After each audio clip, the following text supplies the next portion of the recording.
So, kailan ba nagsimula itong cashless payment option? And ito ba ay pilot system lang ba o full rollout na ito? So, nung July 25, naging official ang full rollout ng cashless fare collection ng MRT. So, hindi na to pilot test run or dry run, no, na testing the waters lang. Hindi na ganyan. Todo na to. Oh, isabak na natin yan. Live and active na yan for all commuters from all stations. Itong initiative na to ng Department of Transportation is actually a part of their Automated Fare Collection System Initiative or Modernization Program,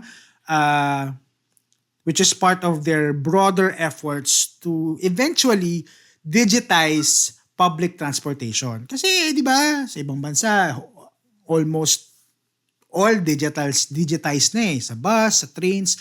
So, aminin na natin, medyo napag-iiwanan ang Pilipinas pagdating sa lagay na yan.